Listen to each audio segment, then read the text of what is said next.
Okay, what you just saw was me taking a kukri and carving a spoon.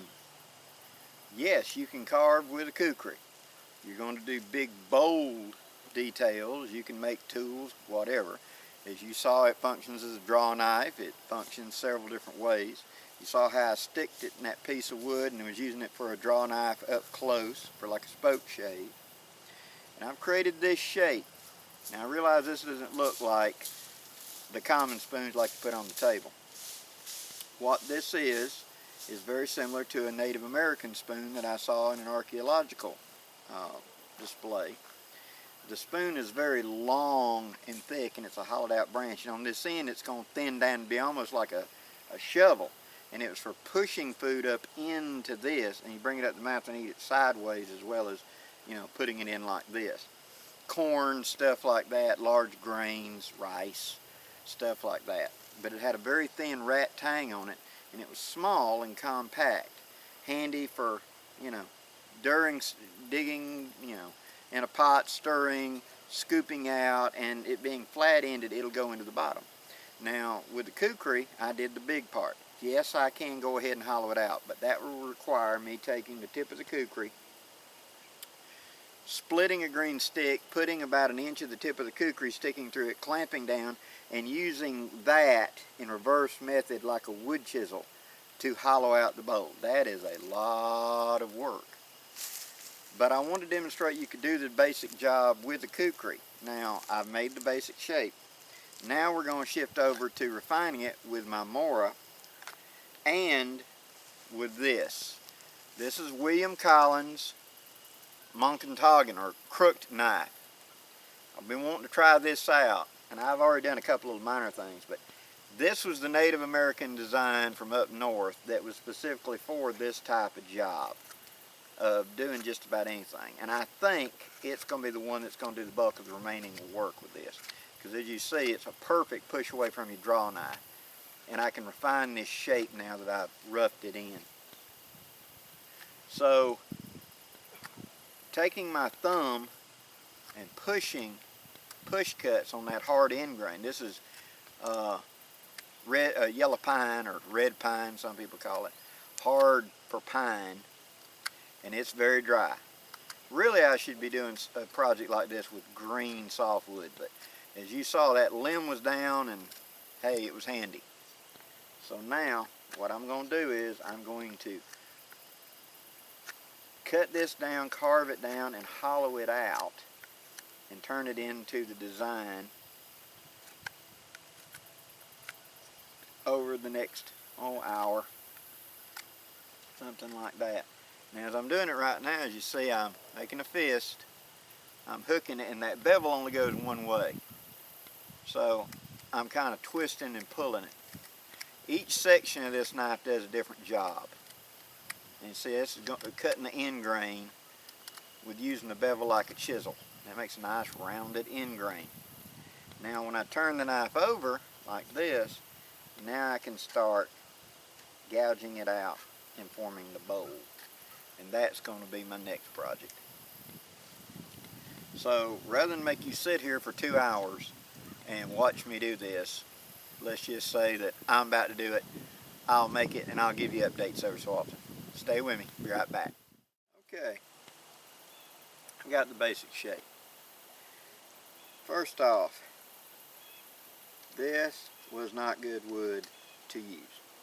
I knew that. Second, I knew that the tree over here was the wrong kind of wood, and it had been dead for a while and had termites.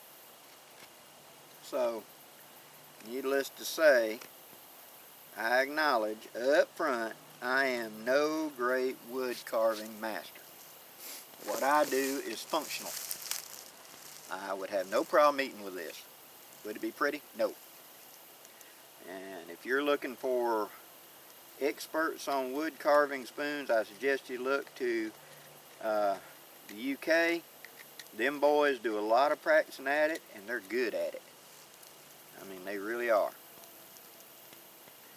I would not starve to death with a spoon of my building, but at the same time I would not win any conferences or awards for spoon carving, I'll tell you that.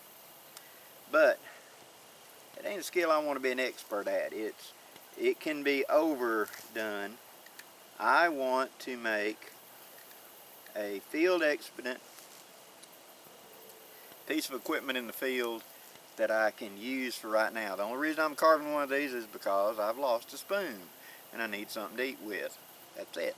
A flat stick does a real good job too.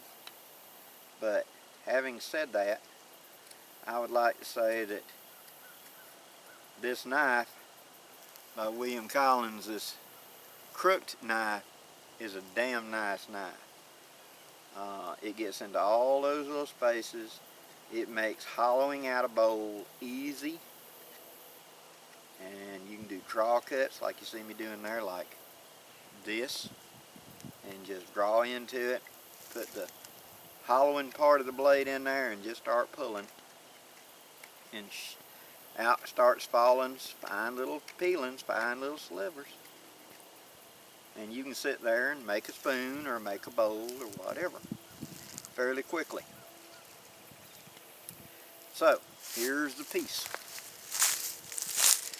Like I said, it don't look like much, but it's deep enough for the thumb to fit in there, the lengthways of it. It's got this little shovel point end on it that's for thin, almost like the part of a dugout canoe, for sliding across the bottom of a bowl and scooping food up into it. And it fits the hand fairly well. One step up from a chopstick, but hey. Now, when I was at, to be honest with you, I don't remember the museum. I was in living history for over 20 years, 25 years, and I went to a lot of museums around the East Coast, and the southeastern Indian and the eastern Woodland was my big thing. But I do remember that spoon because I remember there was a brass kettle in the display case and that. And there was a note saying that when the archaeologists had found it, they had initially thought it was a broken or rotten piece of wood and had dismissed it initially. But it was only when they went back over the site they noticed it had been worked and hollowed out. So it does function when you pick it up and hold it in your hand. It does make a pretty good little spoon and a stirring stick and etc. Of course, if Don Knotts carved a spoon and threw it into a brush pile and archaeologists found it 500 years later, he'd be talking about this great archaeological find. It might have been a lousy spoon too. Or he was like me, a lousy spoon carver. Hope you enjoyed the video, guys. Please leave your question or comments. I'm Blackie for Shaman's Forge Bushcraft, wishing you safe journeys. Have a great day, guys.